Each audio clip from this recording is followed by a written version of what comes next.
Mainit na balita.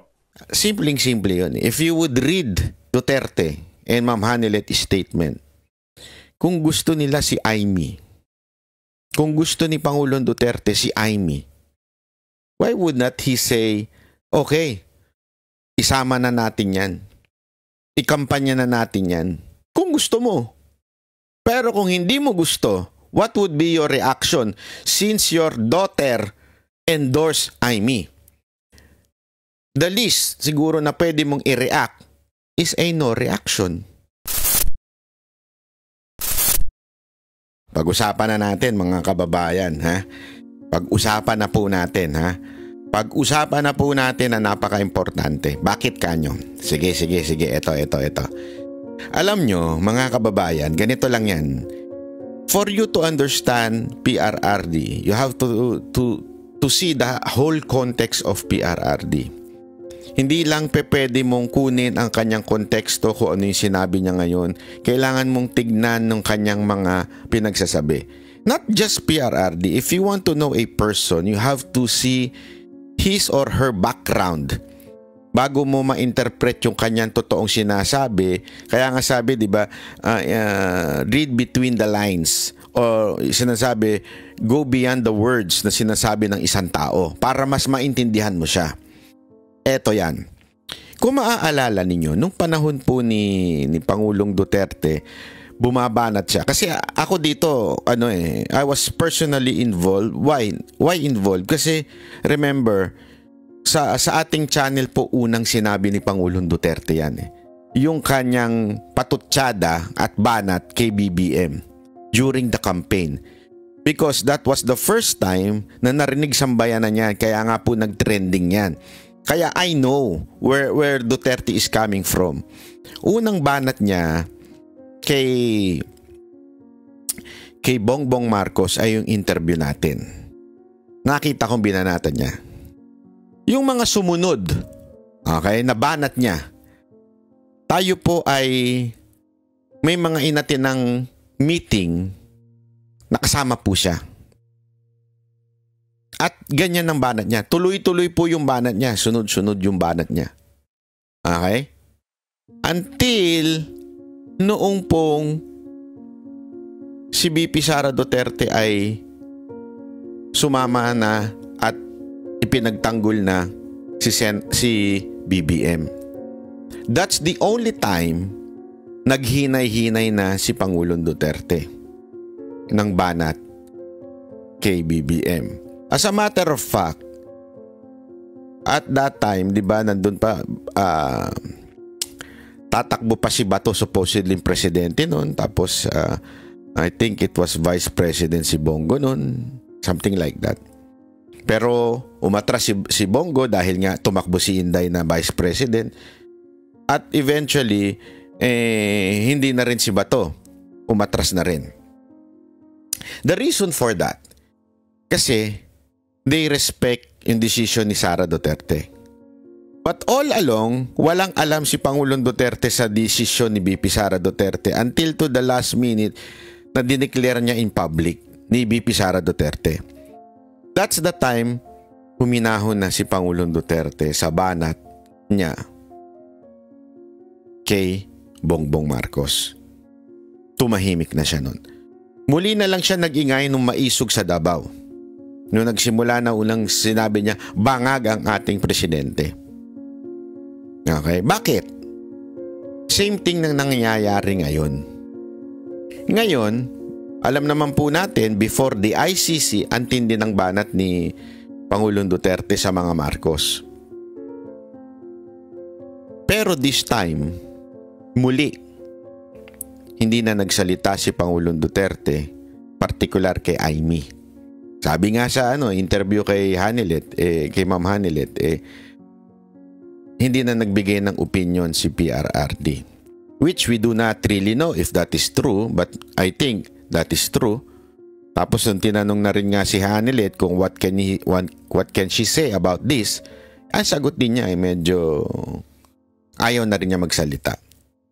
Simpleng-simple yun. If you would read Duterte and Ma'am Hanilet's statement, kung gusto nila si Amy, kung gusto ni Pangulong Duterte si Imee, why would not he say, okay, isama na natin yan. Ikampanya na natin yan. Kung gusto niya. Diba ho? Simple lang eh. Kasi nga, tumatakbo yun eh. Gusto ko yun. Manalo. O sasabihin ko, okay yan. Gusto ko yan.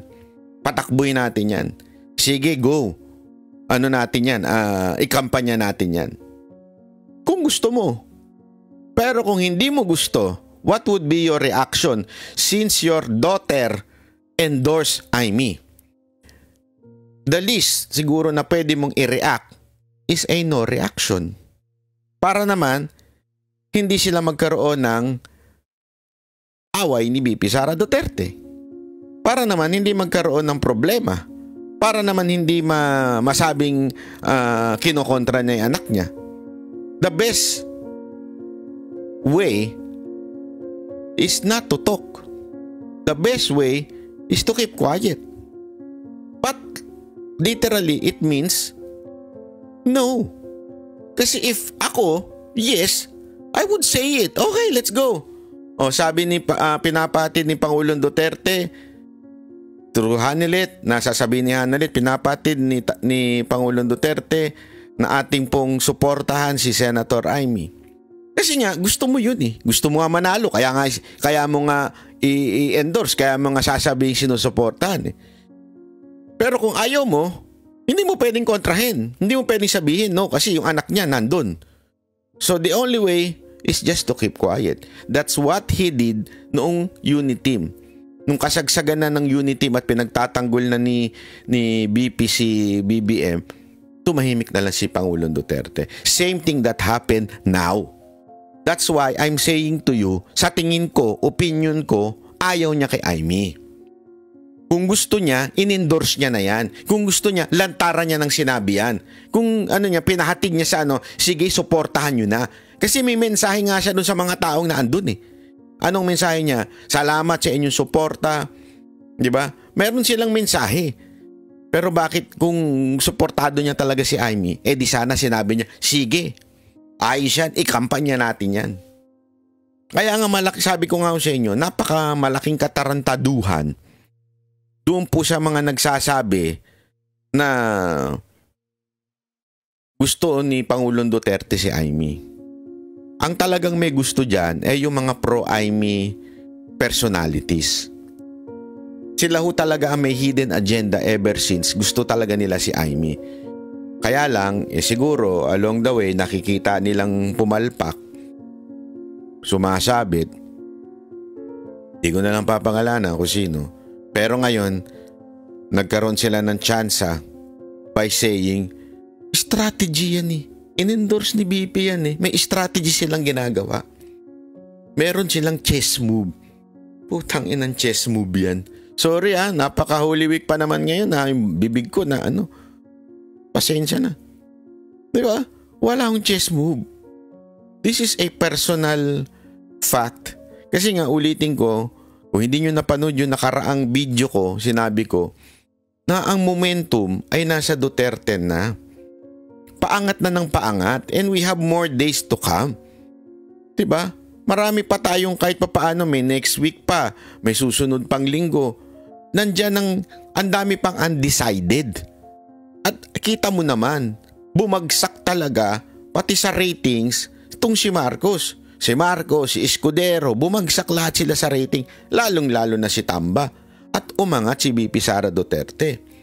If BP Sara Duterte would really like na siya ay hindi ma-impeach, the only thing that na kailangan niyang gawin, tumodo siya dito sa 10. Itodo niya tong 10, mananalo itong 10. Kaya nga ang ganda na sinabi nung post ni Jimmy Bondoc eh. Yung ye of a little faith, something like that. Tama ba yung English ko? Minsan kasi hindi pa tayo nandoon sa pinakabakbakan, ang hina na ng ating pananampalataya. Alam mo, ito recently pinanood ko yung sa Amazon Prime, parang Netflix yun eh. Yung kay David. Alam mo, grabe po yun. Totoo po yun, yung mga giants na yun. If you would read the scripture, talagang meron talagang giants nun. It's because may mga angel na nakipagtalik sa human and yung mga anak naging giants. Yun po ay historical, although not talagang binanggit. Pero merong binanggit doon na merong mga angel na gumawa ng immorality with humans. Pero napaka po nun, totoo, na sinabi, kinonfirm naman yan ng Biblia na meron talagang giant. Yung kalaban po ni David nun, giant. Kung iisipin nyo, paano nangyari yung ganun? Bakit hindi na lang buong Philistine yung kalaban nila? Marami, gawin na lang ng Diyos. Kasi Diyos naman nagdi-design yan eh. Gawin na lang niya sobrang dami o kaya mas advanced ang kanilang gamit, everything. Why would God put a giant, diba, na kalaban ni David? Kasi nga, it symbolizes so much sa mga buhay natin. May mga giants tayo sa buhay natin. Yung tipong mukhang imposible malabanan. Mukhang imposibleng talunin. Mukhang imposible. Pero, nagawang talunin. Paano po? Kasi nga po, si David nun, meron siyang pananampalataya nun. Siya po ay talagang pinaglaban niya ang Diyos nun at pinaglaban niyang justice at katotohanan. Kasi nga minamaliit na po sila noon at minamaliit po ang Panginoon noon. Sinasabing walang kwenta ang Diyos niyo, parang ganun. So ganun din po sa atin. Hindi yun naman po natin sinasabi na nasa panig lang natin ng Diyos. Hindi ho yun. Hindi yun ang ibig ko sabihin. Alam naman po natin we are fighting for our country's safety. We're fighting against criminality. We're fighting against corrupt government. We are fighting against corrupt politicians. Kaya natin gusto ito. Isipin mo natin yan. We're not fighting just for the Duterte. Kasi if we think we are just fighting for the Duterte, talagang mawawalan tayo ng loob. You know why? Because Duterte is in jail. Malinaw na malinaw and the VP is under scrutiny or ini-impeach ngayon. So if our thinking will only depend on the Duterte, we would lose the fight. Mawawalan tayo ng loob. Kaya nga, ang dapat ibabalik natin, ano ba ang tama nating pinaglalaban? Ang pinaglalaban natin ay katotohanan, tamang ustisya, pinaglalaban natin ang ating pamilya, pinaglalaban natin ang ating bayan. And hindi ho tayo bibiguin ng Panginoon kung tama ang ating ipinaglalaban. Hindi ho tayo bibiguin ng Diyos niyan. Kaya patuloy lamang po tayong manampalataya na may himala. Kasi alam niyo kung bakit ko alam mo ito, bakit ko sinasabi sa inyo ito. Yan din ang naramdaman namin noong 2016. Ang hirap lumaban nun. Naalala ko nyo, nangangampanya kami, pinagtatabuyan kami, pinapatayan kami ng kuryente, ayaw kaming papasukin. Kasi nga, hindi ako parte ng organisasyon ng Duterte team ha, pero kami po yung performer at na-experience namin yung persecution. Nakikita namin na pinipersecute talaga ho ang kampo, ang team Duterte. Nakita ho namin yan. But maybe, and I think so, and I fully believe pala, na talagang ginusto ng Panginoon na manalo si Duterte para talagang medyo mabawasan na po ang mga kriminal sa ating bayan. Ngayon, have faith. Magkaroon tayo ng pananampalataya na lahat ng nangyari na ito, even yung pagkakulong ni Pangulong Duterte, it's part of God's plan. Para mas lalo na yung ipaglaban yung mga kandidato natin. This is part of God's plan. Lahat po yan na nangyari.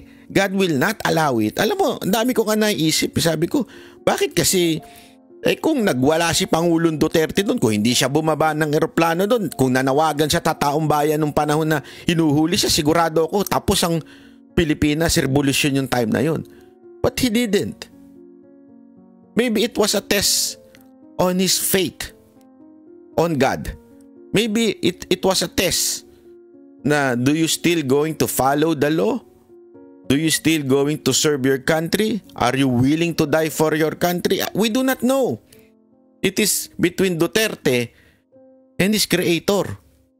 So maybe, I'm not saying ito nangyari, but maybe pinayagan ni Pangulong Duterte yon kasi he still respect the law. As a matter of fact, narinig natin yan. Sinabi niya yan sa mga pulis na naandun. I know, sumusunod lang kayo sa utos, just follow the law. Yung mga sinasabi niyang ganun. Hanggang kaduluduluhan. Kaya nga, di ba, hindi nga siya dapat until nung hinuhuli na, hinahatak at kinakaladkad na si Delgra, si Attorney Delgra, tsaka si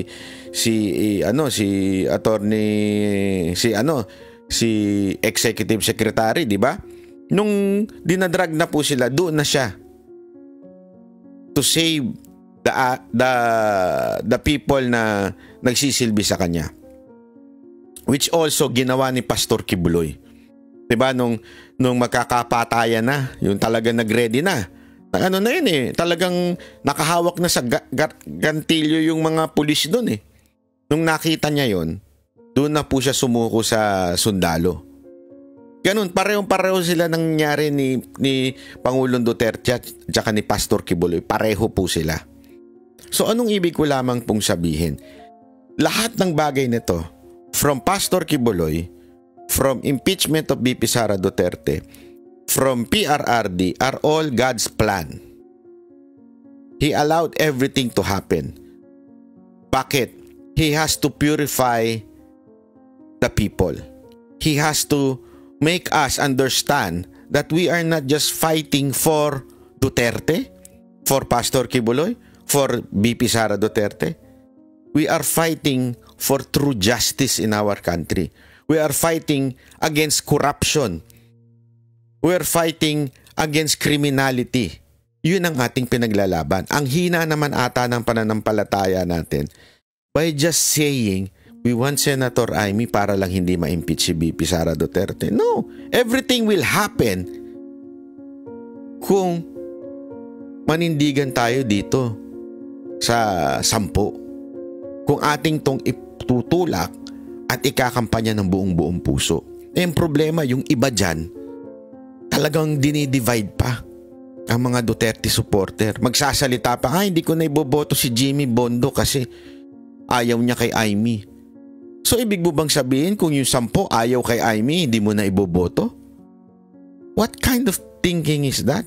Tapos sasabihin ninyo na kaya namin gusto isama si Amy dahil para hindi ma-impeach si BP. Pero hindi nyo iboboto yung 10. Anong katarantaduhan yun? Di ba? Tapos ikaw na ang matalino? Lupit mo rin Brad? Ikaw na talaga yung malupit. What kind of thinking yung ganyan? So mga kababayan, ito lang masasabi ko sa atin lahat. Mag-isip po tayo na mabuti. Again, I will not say it to you directly na wag niyong iboto si Senator Amy. Ako ito lang. Ano ba nagawa niya sa bayan natin? Talaga bang may nagawa siya? Talaga bang may naitulong siya sa mga Duterte? O baka naman dahil tapos na ang lahat? Sabi nga ni Senator Bongo, aanhin pa yung hearing na yun, tapos na lahat. Yun lang, isipin nyo yung mabuti yun. Ano ba talaga ang naidulot nun? Sabi pa ng iba, maybe dahil dyan sa hearing niya mapapalaya si Pangulong Duterte sa dahig. Alam mo, kung mapalaya man sa dahig si Pangulong Duterte, it's not the hearing. It's how i-defend ng mga abogado niya doon sa dahig. Kung paano nila mapatunayan na hindi na tayo sakop ng prosesong ito. Hindi na tayo parte ng ICC at wala nang katungkulan na para ipakulong si Pangulong Duterte. Pangalawa, kung ano man yung mga akusasyon na dati pa tayong membro ng ICC ay lahat po yan latak. Lahat po yan ay walang proof, walang evidence. Yun ang pinupuntirya ng mga abogado. It's not because we are all fighting and we are all saying the arrest was illegal. Don't you think ICC knows that? Don't you think hindi nila alam yun? Alam nila yun. But again, iba nga daw ang rule sa ICC. Sabi ng ibang mga abogado, it doesn't matter kung paano nakuha. Basta sa kanila yung ano yung proof nung akusasyon na ipinapataw doon sa tao. So what do I mean? Huwag daw tayo magpaloko at magpabudol sa mga pro-IME. If you want to vote IME, do not listen to those pro-IME. Why? Because they are really pro-IME. Whatever happens, they are for IME. No, whatever matters, lahat ng sasabihin nila pro-IME. Ngayon, ikaw na boboto. Bakit mo iboboto yung tao? Yan ba ay gusto mo? Gusto ni VP? Gusto ng mga pro-IME vloggers? O talagang sa tingin mo kumbinsido ka na may nagawa yung tao na yun para sa bayan? Kung meron, respeto ko yan. Sige, iboto mo. Nire-respeto ko. Pero kung dahil sumusunod ka lang sa dikta ng ibang tao, may malaking problema sa'yo. Yun ang totoo. May malaking problema sa'yo. So dapat, siguraduhin mo kumbinsido ka talaga. Ako, para naman sa akin ito, hindi ko sinasabing etong gawin ninyo. Ako, hindi ako kumbinsido. Malayo. Maaring may ginagawa siya, natutulong para sa kaalaman ng taong bayan, okay yun, wala akong problema dun. Pero huli na at lahat para kay Pangulong Duterte. So, eto, sa tingin ko, mas matimbang yung malulunod na kasi siya doon sa barkong sinamahan niya. Kaya siya tumalon at malulunod na siya. Kaya kailangan niya ng kumapit doon sa nasa barko. Sino ho yun? Ang Team Duterte. Ang mga Duterte.